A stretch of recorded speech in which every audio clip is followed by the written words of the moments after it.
오늘은 감사할 수 없을 때라는 제목을 가지고 함께 말씀을 나누도록 하겠습니다. 1년 중에 특별히 우리가 거둔 소출을 생각하면서 감사를 드려야 할 추수감사주일을 우리가 맞이했습니다. 물론 모든 날이 하나님께 감사가 넘쳐야 되는 날이지만, 그러나 오늘 특별히 우리가 이 절기를 정해서 하나님 앞에 감사를 드리고 있습니다.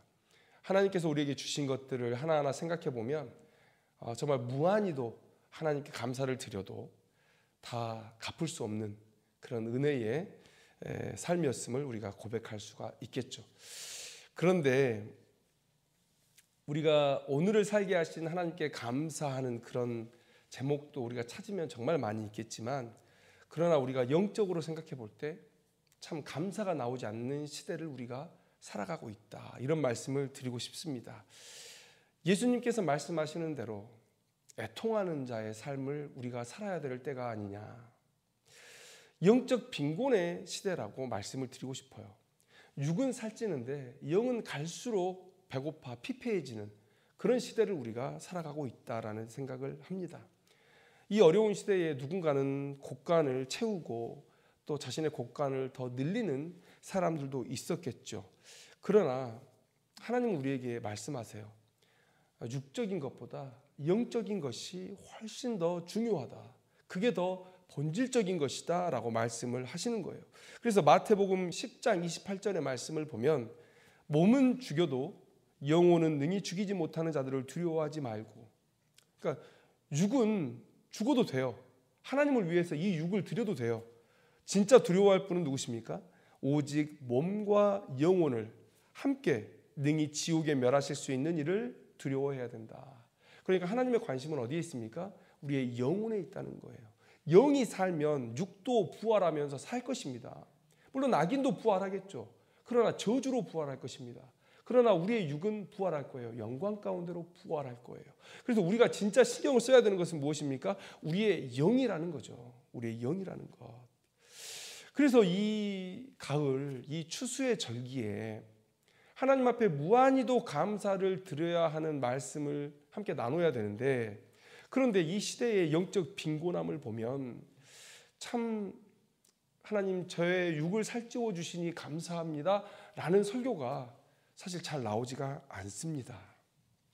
오히려 이날 우리의 육적인 풍요에 가려진 영적 빈곤에 대해서 함께 말씀을 나눠야 될 때가 아니냐, 그런 생각을 갖게 되는 거예요. 교회는 비어가고 있습니다. 또 하나님에 대한 관심, 또 자신의 영혼에 대한 관심은 현저히 줄어든 시대를 살아가고 있어요. 탐욕의 본성이 예수를 영접한 이후에 새롭게 창조된 우리의 거룩한 본성을 잠식해가는 그런 시대를 우리가 살아가고 있습니다. 믿는 자들이 세상 사람들과 똑같이 탐욕의 삶을 살아가고 있는데, 더 심각한 문제는 뭡니까? 교회 안에서도 그 탐욕의 본성대로 살아가고 있다는 거예요. 하나님께서 거룩한 공동체로 세우신 이 교회를 그렇게 만들어가고 있다는 것이죠. 경제 논리, 또 정치 논리가 교회 안에서 신앙의 논리를 잠식해버렸다, 이런 시대를 우리가 살아가고 있다는 거예요. 그래서 이 추수감사의 절기를 맞이하면서 이런 물질적인 풍요를 주신 것 하나님 앞에 무한히 감사해야 돼요. 당연한 얘기입니다. 그런데 이런 영적인 빈곤의 현실을 바라보면서 참 애통해야 하는 마음으로 말씀을 준비할 수밖에 없었다는 것, 그런 생각이 듭니다. 지금 정말 물질의 풍요를 감사하면서 설교할 수 있는 사람, 서울의 정광훈 목사밖에 없을 것 같은 생각이 들어요. 자기를 예배하는 시대가 되었어요. 자기를 예배하는 시대. 하나님께 받은 것 누구에게 돌려드려야 됩니까? 하나님께 돌려드려야 돼요.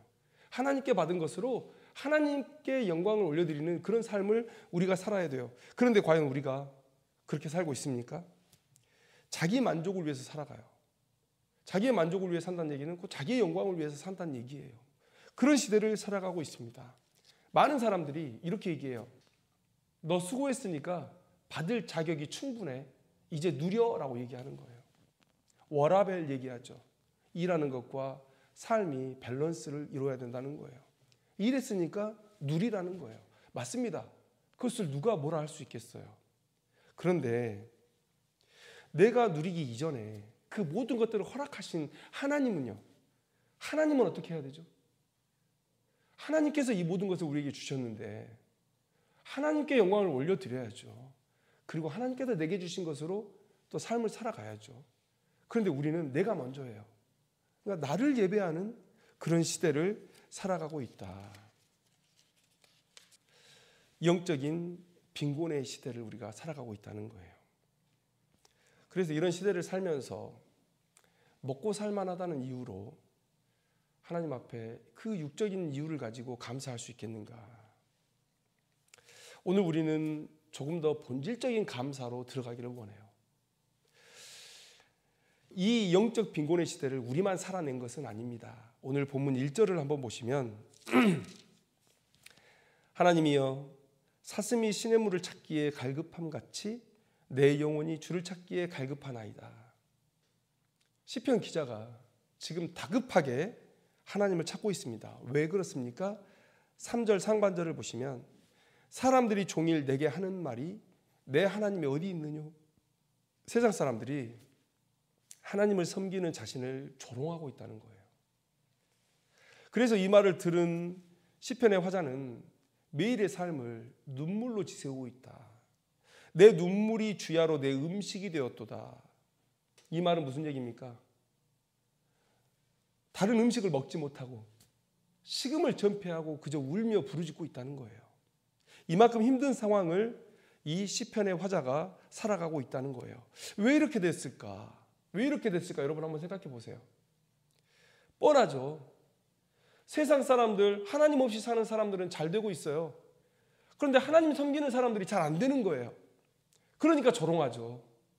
만약에 하나님을 섬기는 자들이 잘 되고 세상에서 하나님 없이 살아갔던 사람들이 잘 안 됐다면 그들은 신앙을 가진 사람들처럼 되고자 했을 거예요. 그들의 신앙을 함께 갖기를 원했을 거예요. 부러운 눈으로 하나님을 섬기는 자들을 바라봤을 거예요. 그런데 왜 조롱합니까? 왜 조롱하죠? 하나님 없는 자신들은 잘 되는데 하나님을 섬긴다 그러면서 거룩하게 산다 그러면서 참 힘들게 세상 사람들이 보기에 참 힘들게 불편하게 살아가는 저 인생들이 잘 안 되는 거예요. 그러니까 사람들이 부르겠죠. 사단이 유혹합니다. 세상이 우리를 유혹합니다. 야, 우리처럼 살아봐. 우리 잘 되잖아. 편하게 살잖아. 세상과 좀 타협을 해봐. 그런데 우리가 그 삶을 거부한단 말이죠. 그러니까 그 다음은 조롱이에요. 공격이에요. 모욕을 주는 거예요. 자신이 제안하는 삶을 거부하고 거룩의 길을 계속 가려고 하니까 혹가운 거죠. 그러니까 조롱하는 거예요. 악한 세대의 의인이 고난을 받습니다. 대표적으로 선지자들의 삶을 한번 보세요. 그 시대가 악합니다. 아무도 하나님께 부르짖지 않아요. 그런데 하나님의 이스라엘을 향한 사랑, 자기 백성을 향한 사랑이 하나님으로 하여금 가만히 있지 못하게 하는 거죠. 그래서 자기 선택한 백성을 보내는 거예요. 자기의 메신저로 보내는 겁니다. 가서 나의 사랑을 선포해라. 그런데 그 사랑을 선포하는데 사람들이 듣습니까? 그러니까 선지자들이 고통을 당해요. 조롱과 멸시 가운데 처하게 됩니다. 대표적으로 선지자들 얘기했지만 악한 세대에 하나님을 쫓아 살았던 모든 사람들은 이런 삶을 살았다는 거예요. 악한 세대의 의인이 고난을 받습니다. 그래서 오늘 이 시편의 화자가 이렇게 살고 있는 거예요. 악하게 살지 못해서, 다른 사람처럼 얕게 살지 못해서 이렇게 조롱을 받고 있는 것이죠. 여러분, 오늘 이 시대에도 그런 세상이 아닌가 싶어요. 교회 안에서 참된 복음을 찾기가 어렵죠. 아니면 말로는 선포가 되는데 그러한 실천을 보기가 어렵죠. 마치 오아시스를 찾고 있는 사람들 같아요. 그래서 이런 시대에 우리가 추수감사절에 하나님께서 육적인 것을 주셨다. 저는 이렇게 악한 세대에 하나님께서 육적인 것을 채워주시는 것은 하나님의 긍휼이라고 생각해요. 자기 백성을 죽이지 못하시는, 그러나 채찍은 돼야 되는데 그래도 먹이고 때려야죠. 어떻게 합니까, 부모가. 그래서 주시는 것이라 생각할 때에 하나님의 마음을 우리가 함께 품는다면 이 시대에 내 곳간이 넓어지고 내 곳간이 채워졌다, 이것으로 하나님을 감사할 수 있겠는가라는 거예요. 그리고 우리가 이러한 제목을 가지고 하나님께 감사한다면 이 시대에 신앙을 말할 수 있는 사람이 없어질걸요. 왜 그렇습니까? 코로나가 좀 끝나가는 줄 알았어요. 내가 손해봤던 경제적인 손실을 만회할 수 있는 시점이 왔다고 생각했어요. 그런데 코로나가 다시 유행하고 있습니다. 코로나 때 풀어버린 돈을 다시 회수하겠다고, 인플레이션 막겠다고 미국에서는 금리를 계속 인상하니까 우리나라도 따라서 인상하고, 부동산 대출을 받았던 사람은 정말 원금보다 이자가 너무 커지는 그런 현실을 맞닥뜨리고 있어요. 그러면 이 시대에 지금 많은 사람들이 그런 고통 가운데 있을 텐데, 그러면 물질을 채우시지 않은 하나님 앞에는 감사할 수 없는 것인가? 우리가 더 본질적인 감사를 얘기해야 될 시점이 되었다라는 거예요. 이러한 조롱이 계속되니까 이 시편의 화자, 이 믿음으로 인해서 고난받고 있는 이 시편의 화자가 어떤 생각까지 하게 되느냐. 4절을 한번 보세요. 내가 전에 성의를 지키는 무리와 동행하여 기쁨과 감사의 소리를 내며 그들을 하나님의 집으로 인도하였더니 이제 이 일을 기억하고 내 마음이 상하는도다. 너무 조롱을 당하는 거예요. 내 안 풀리는 삶 때문에 너무 힘든 거예요. 그런 상황이 계속 반복되고 지속되니까 어떤 마음까지 품습니까? 예전에 내가 하나님께 열심을 품었던 그 신앙의 생활조차 후회가 되는 거예요. 내가 왜 그때 그렇게 살았지? 시편의 화자가 뭐라 그럽니까? 내가 전에 성의를 지키는 무리와 동행하며 기쁨과 감사의 소리를 냈다고 얘기해요. 성일은 뭡니까? 여호와의 절기, 예를 들면 유월절, 칠칠절, 수장절과 같은 하나님을 기쁘게 예배해야 하는 그 자리에 오늘 이 화자는 어떻게 했다고 얘기합니까? 앞장서서 기쁨으로 찬송을 부르며 사람들을 인도하여 그 성전으로 올라갔던 사람이라고 얘기하고 있어요. 그만큼 하나님에 대한 열심을 품었다는 거예요. 그런데 고통이 지속되니까 내가 무엇을 위해 그토록 열심히 했던가? 이 지경이 되려고 내가 그 모든 절기에 다른 사람보다 더 열심으로 하나님을 기뻐하고 감사하고 그렇게 행동했던가? 이게 지금 후회되는 거예요. 그런 것들을 기억하면서 내 마음이 상하고 있다는 거예요. 이 시대에 많은 사람들이 그러한 시험 가운데 빠지지 않습니까? 하나님께 복 받으려고 하나님 열심히 신앙했잖아요. 그런데 내 인생이 잘 안 풀려요. 그래서 어떤 사람들은 그런 생각도 하죠. 에이, 이제 열심히 안 해. 나 이제 열심히 안 할 거야. 열심히 안 한 사람은 불평이라도 안 하잖아. 신앙에 시험이라도 안 들잖아. 근데 나는 뭐야 이게. 열심히 했는데 못 받았어. 마음 가운데 불평이 막 차오르고 사람들은 계속해서 나를 조롱하고. 그래서 어떤 사람들은 얘기해요. 추수감사절이 가장 시험에 드는 절기라는 거예요. 내 곳간이 텅텅 비었는데 뭘로 감사하라는 거예요? 내 곳간이 텅텅 비었는데. 하나님 열심히 신앙하는 것 때문에 내 가족이 나를 비난하고 그 다음에 세상이 나를 비난하는데 내가 무슨 기쁨으로 추수감사절에 나아가서 하나님을 예배하는가? 오늘 시편의 이 화자가 자신의 그런 비참한 마음의 상태를 오늘 우리에게 적나라하게 보여주고 있는 거예요. 이 모습은 지금 신앙생활하는 많은 사람들이 동일하게 가지고 있는 모습들이 아니냐.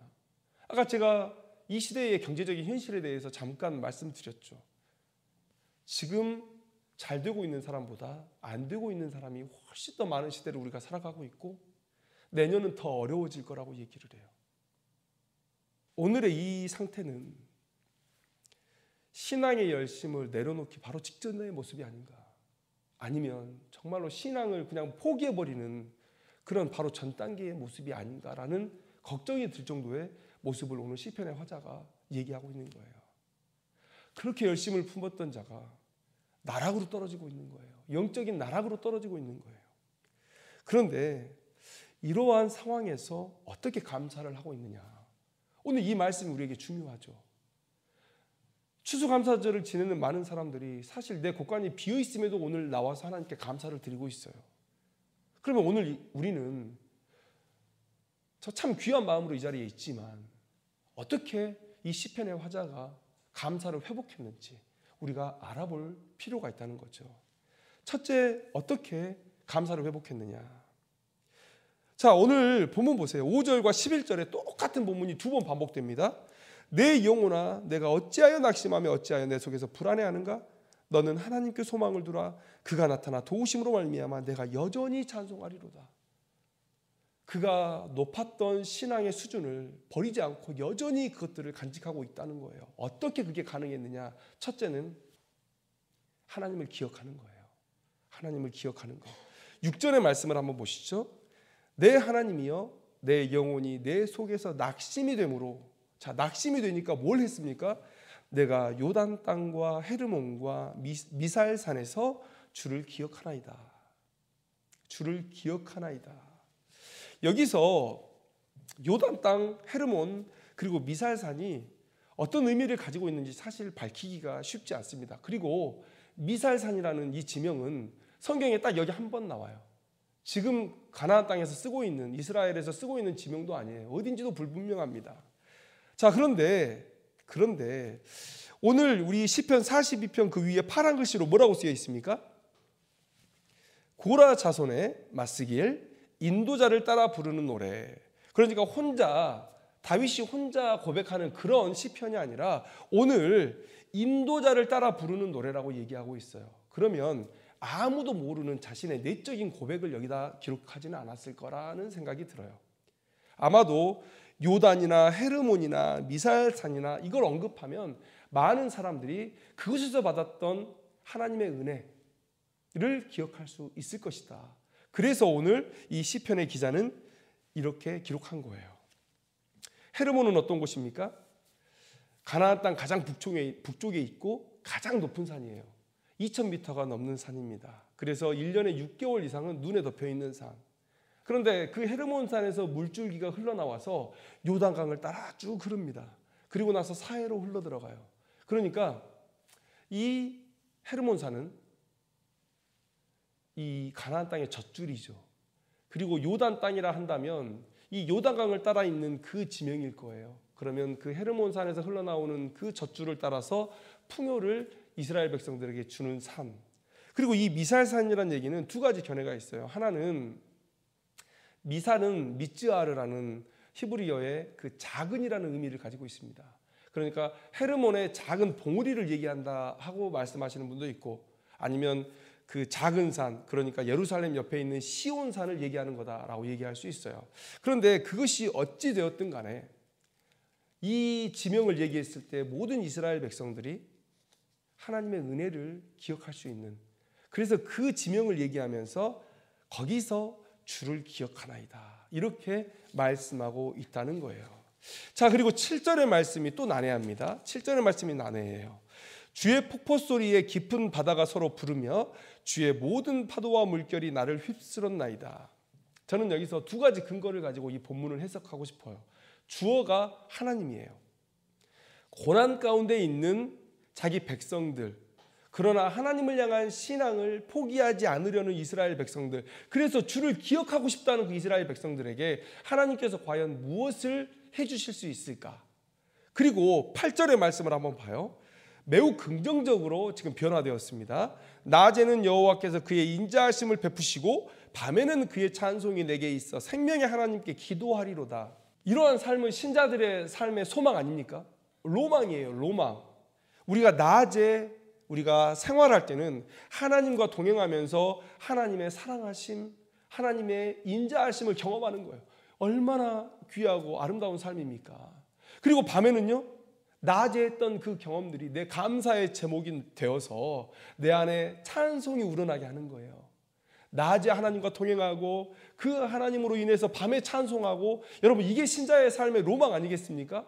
자, 그렇게 고통스러운 현실 가운데 있었던 이 시편의 화자가 하나님을 기억하겠다고 하고 7절의 어떤 경험을 통해서 8절에 그런 긍정적인 삶으로 변화되었어요. 그러면 7절의 경험을 우리가 어떻게 이해해야 될까? 그런데 한번 보세요. 주의 폭포 소리에, 자, 주님께서 폭포 소리와 같은 소리를 일으키셨는데 깊은 바다가 서로 불렀다는 거예요. 깊은 바다가 서로 불렀다는 얘기는 아마도 그들이 부딪혀서 소리를 내는 모습이 아닌가. 그래서 그 뒤에 보면 뭐라고 얘기합니까? 모든 파도와 물결이라고 얘기하고 있어요. 그러니까 하나님께서 소리를 발하셨을 때에 바다가 화답합니다. 그들이 파도로 물결로 서로 화답하고 있어요. 그 물결이 나를 휩쓸었다는 거예요. 저는 여기서 이 본문을 하나님을 기억할 때 하나님께서 우리에게 전율이 일어나도록 감동시켜 주시는 그런 경험으로 봐요. 하나님의 그 은혜가 나를 휩쓸어 간 거예요. 휩쓸어 간 거. 그 고통 가운데 하나님을 찾고 부르짖고 기억하려고 했는데 하나님께서 나를 버리지 않으시고 나를 포기하지 않으시고 전율스러운 그런 은혜들을 다시 기억하게 하신 거예요. 은혜들을 기억하셔서 나를 전율하게 하신 거예요. 그래서 8절의 긍정적인 변화로, 생각의 변화로 나아가게 한 것이죠. 여러분, 하나님을 기억할 때 하나님께서 오늘 우리에게 이러한 역사를 이루어 가신다는 거예요. 저는 이 뚜렷한 경험이 있습니다. 제가 몇 번 말씀드렸어요. 설교할 때. 아무것도 없이 개척한다고 나와가지고 불평이 생기더라고요. 나는 뭐하러 여기 있지? 내가 왜 그렇게 준비했지? 내가 왜 유학도 갔다 왔지? 내가 왜 이러고 있나? 이런 생각이 드니까 답답한 거예요. 그래서 하루는 따지려고 제 방에 들어갔어요. 따지려고 진짜. 너무 마음이 답답해서. 그런데 제 기도를 하나님께서 이끌어 가시는데 계속해서 그 과거에 감사했던 일들만 생각이 나는 거예요. 아니, 감사했던 일들만 생각나게 하시는 게 아니라 삶의 모든 순간들을 다 기억나게 하시는데 감사하지 않을 수 없는 거예요. 감사하지 않을 수가 없는 거예요. 그리고 나서 그 기도처를 나올 때 그냥 할렐루야밖에 제게 남은 게 없었어요. 그런 경험을 제가 했어요.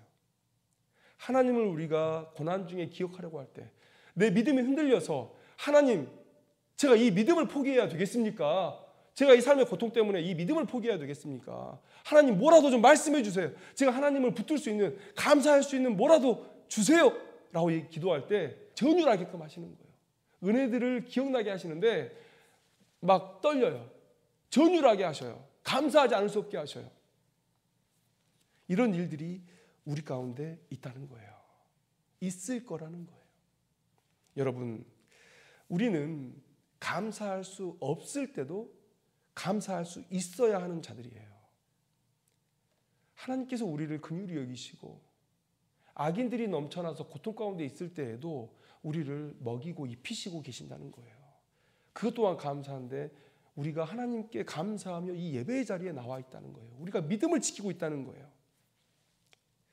우리가 그래서 내가 하나님조차, 신앙조차 포기할 마음이 들고 내 과거에 했던 하나님을 향한 열심이 다 후회가 되는 그 시점에도 우리가 하나님 앞에 하나님을 기억하며 나아갈 때 그때 우리의 마음 가운데 솟아나는 감사가 있다. 여러분, 오늘 시편의 화자가 하나님을 기억하면서 그 영적인 어려운 상태를 벗어났다. 오늘 우리가 이 사실을 꼭 기억해야 된다는 거예요. 하나님과 함께 했던 때를 기억할 때 하나님께서 우리에게 감동을 주시고 그래서 다시 일어설 용기를 주시고 감사하게 하신다. 여러분, 이 사실을 우리가 기억했으면 좋겠습니다. 자, 두 번째, 어떻게 이 영적인 어려움에서 이 시편의 화자는 감사하게 되었는가? 내 영혼에게 자꾸 선포하는 거예요. 내 영혼에게 자꾸 선포한다. 자, 오늘 5절의 말씀을 한번 봐요. 또 11절과 같은 말씀인데 내 영혼아 내가 어찌하여 낙심하며 어찌하여 내 속에서 불안해하는가? 지금 남한테 하는 얘기가 아니에요.